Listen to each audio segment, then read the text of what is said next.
Valéria, tá contigo. 3 minutos, né? Agora. Então, eu tenho quase certeza que a maior parte do público que nos ouve agora é de mulheres. A gente sabe disso, né, pastor César? Que a maior parte do público que nos ouve agora é de mulheres. E eu falei que eu queria retomar sobre a mulher samaritana. Usando a nomenclatura que me cabe, que é o feminismo, né? Esse conjunto de ideias de igualdade da mulher,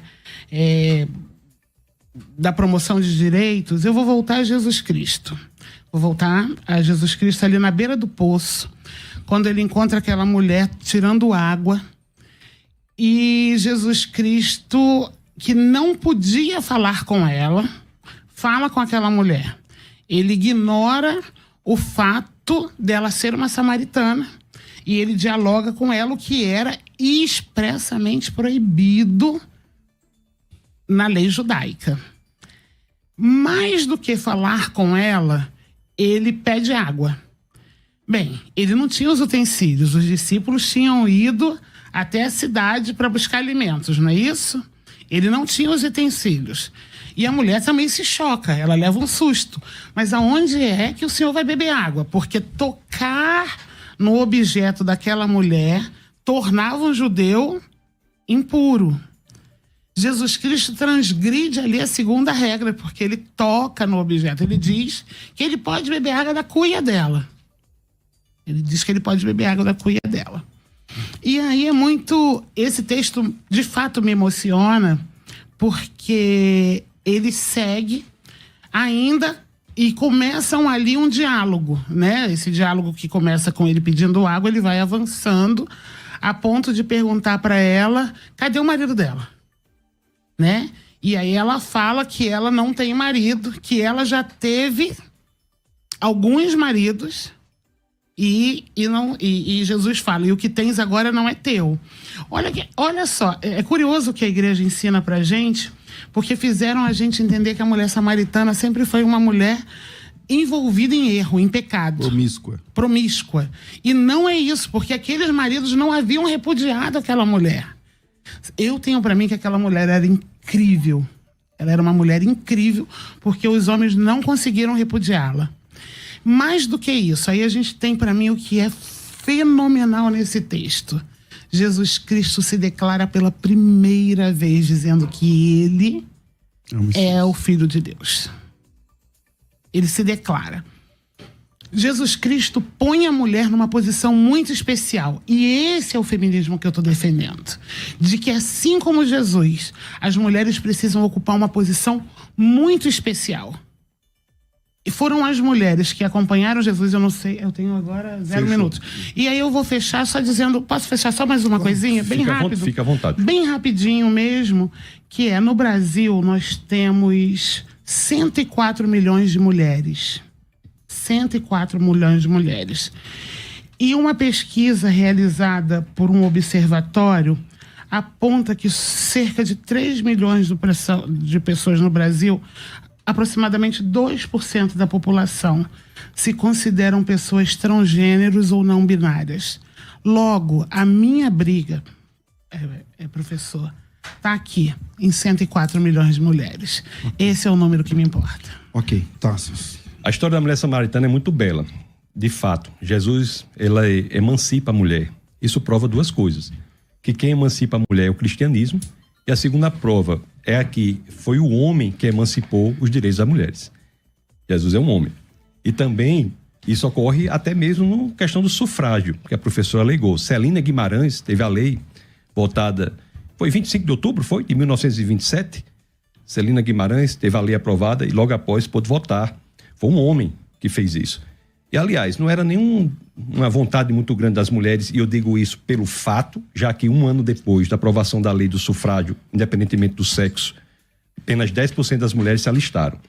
Isso é um fato. Então, todos nós estamos de acordo aqui que o cristianismo enaltece a mulher e que o homem é responsável pela emancipação dos direitos das mulheres. Mas eu preciso saber, professora, a sua postura, a sua definição de feminismo é real, é importante, mas eu preciso saber, para saber se essa definição é compatível ou não com o cristianismo, porque o feminismo defende o aborto. Então, deixa eu lhe perguntar, a senhora defende o aborto ou não? Já posso responder? Não, Ele tem Ele tem mais 2 você tem 1 minutos. minuto e 50. Você quer Não, eu queria fecha a saber. sua ideia e depois, Eu preciso saber, a senhora defende ou não o aborto? Isso é importante. Porque se a senhora disser, eu defendo o aborto, eu vou dizer 50% pelo menos dos bebês intrauterinos que o feminismo está defendendo, cujo assassinato o feminismo está defendendo, são mulheres. Como é que pode chamar feminismo? Se a senhora defende a ideologia de gênero, eu tenho que deixar claro. Se defende a ideologia de gênero, a pessoa defendida não mais existe, porque pode ser qualquer pessoa, pode ser o homem. O macho vai ser defendida pelo feminismo.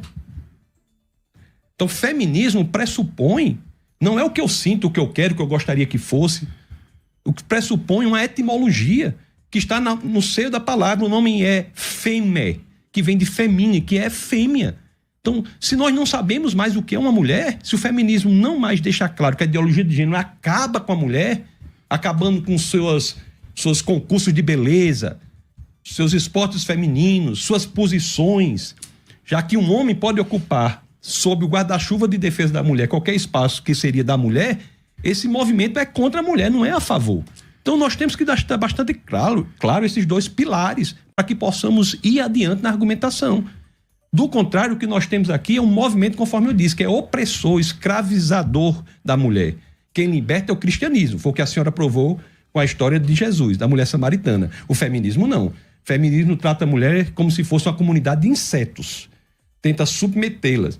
Então, ou nós sabemos o que é a mulher, se eu não ataco a ideologia de gênero, ou a questão do aborto, então nós temos sérios problemas em entender como esse modo de ver, esse sistema de pensamento é ou não compatível com o cristianismo. Ok. Valéria. Eu vou continuar reforçando que o tema desse debate é feminismo, não aborto. O aborto faz parte do feminismo. Vou continuar aqui com a minha linha de pensamento. O senhor disse que toda vez que a mulher chega em algum ponto, há um homem que promoveu isso, Não né? disse isso. Eu não disse isso. Então me Toda vez, ajuda. não. Não, o que eu disse para a senhora é que com o exemplo que a senhora deu da mulher samaritana... Precisou de Jesus. Não foi o que a senhora falou? Sim, porque eu estava dando Jesus esse não é exemplo. homem? Sim. Jesus é homem mas ou aí mulher? eu vou dar outros exemplos aqui, eu vou voltar até o eu vou voltar ao pré-cristianismo, mas que as nossas ouvintes devem ler isso sempre nas suas revistas de escola dominical e nas suas sociedades femininas e nas suas revistas de união feminina, né? Falando aqui das batistas Mulheres Cristãs em Ação. Eu tenho exemplos da autonomia feminina desde as parteiras que salvaram Moisés e que fizeram isso por conta própria. Elas determinaram que Moisés precisava viver. Elas transgrediram. O primeiro caso de desobediência civil que a gente vê registrado biblicamente. Por isso, aproveito e digo que muitas vezes eu defendo a desobediência civil e tenho no exemplo de Sifrá e Puá elementos bíblicos para fazer isso. Uma outra história que eu gosto muito, é das filhas de Zelofeade, né? Que está lá em Números 27, de 1 a 7. E que é uma história belíssima do direito à terra. Que é uma mudança na lei, inclusive. Que é uma mudança na lei. Elas entenderam que não era justo que não herdassem a terra de seus pais. Elas entenderam. Nenhum homem soprou no ouvido delas, e aí elas entenderam que não era justo. Elas buscam, então, né, os sacerdotes buscam ali, que leva a questão para Deus, e é homologada uma nova lei divina, dando àquelas mulheres o direito à terra do seu pai. É uma questão de justiça. O meu feminismo fala de justiça. Eu tenho um outro exemplo que eu adoro, por exemplo, da juíza Débora. Uma juíza. O que significa ali uma igualdade, uma prova dessa igualdade que o meu movimento, que eu, enquanto feminista, defendo. Eu tenho um outro exemplo que me toca profundamente, que é o exemplo de Rispa. Que história, ao mesmo tempo comovente, triste, porque é a realidade de muitas mães no Brasil hoje, que elas precisam interceder, e ela foi interceder a Davi para ter o direito de enterrar os seus filhos. Quantas mães no Brasil hoje não possuem o direito de enterrar os seus filhos. O meu feminismo, o feminismo que eu defendo, que é múltiplo, garante a essas mulheres o direito de enterrar os seus filhos. Bom, eu comecei esse bloco com a Valéria, eu vou terminar com você, Tassos, e aí a gente vai para o intervalo. Realmente é importante deixar bastante claro que esses exemplos que a senhora leu aí das escrituras são belíssimos, são de mulheres importantíssimas, e eu sou a favor de que as mulheres tenham o mesmo valor dos homens. O que eu estou dizendo para a senhora é que isso é a conquista do cristianismo. Essas parteiras aí não eram abortistas não, viu? Era o contrário, o assassinato de bebês, tá? Então, todo esse pessoal que a senhora falou aí não era abortista, nem era LGBTista, nem era a favor da identidade de gênero. Então, eu preciso saber se o seu movimento está dentro desses exemplos que a senhora citou ou é oposição a eles. E o que vai definir isso é se a senhora deixar bastante claro. Por que não diz claramente? A senhora é ou não a favor do aborto?